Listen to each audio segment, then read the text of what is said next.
নমস্কার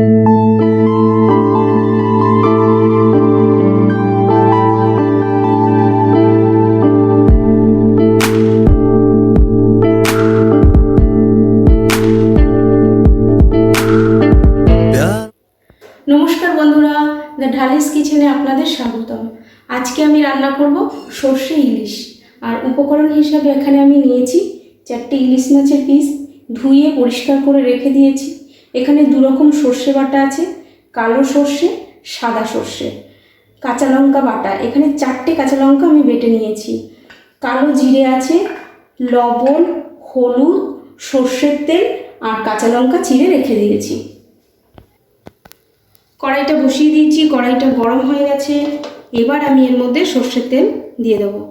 পুরো রান্নাটাই আমি সর্ষের তেলে করব, এটা টেস্ট বাড়িয়ে দেবে। তেলটা গরম হয়ে গেছে, এবার আমি এর মধ্যে কালো জিরে দিয়ে দেবো।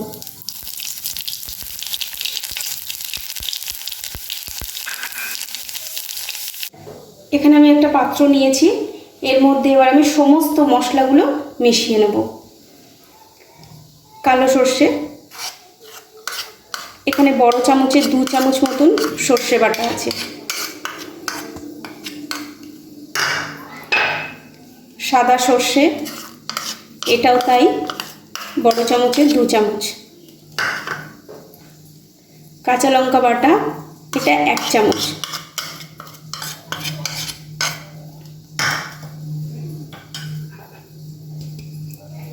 হলুদ, এটাও বড় চামচের 1 চামচ। লবণও তাই, বড় চামচের 1 চামচ। এবার এর মধ্যে একটু জল দিয়ে দেবো।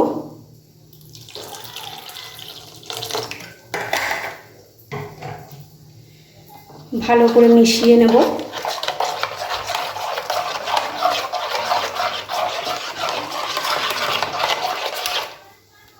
হয়ে গেছে। এবার এই মিশ্রণটা আমি এর মধ্যে ঢেলে দেব। ফোড়নটাও হয়ে গেছে।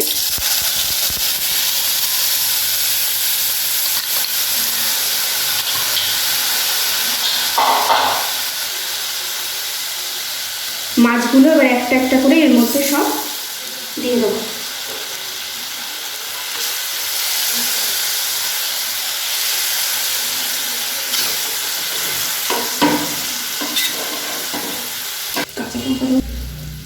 এর মধ্যে চিড়ে রাখা কাঁচা লঙ্কাগুলো দিয়ে দেবো।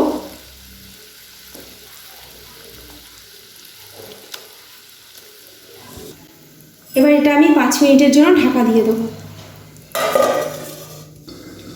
5 মিনিট হয়ে গেছে, ঢাকনাটা খুলবো।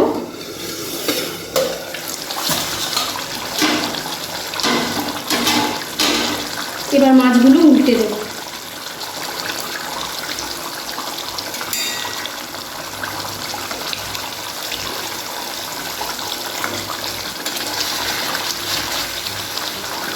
মাছগুলো সব উল্টানো হয়ে গেছে, আবার আমি ঢাকা দিয়ে দেবো 2 থেকে 3 মিনিটের জন্য।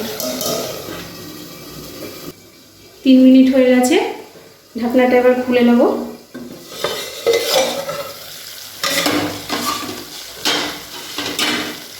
সর্ষে ইলিশটা আমার তৈরি হয়ে গেছে, এবার এটা আমি নামিয়ে নেব। আমার সর্ষে ইলিশ তৈরি হয়ে গেছে, এবার এটা গরম গরম ভাতের সাথে পরিবেশন করতে হবে। ধন্যবাদ বন্ধুরা। আমার এই রেসিপিটি যদি আপনাদের ভালো লেগে থাকে তবে আমার চ্যানেলটিকে অবশ্যই সাবস্ক্রাইব করবেন, লাইক করবেন, শেয়ার করবেন আর কমেন্ট করবেন।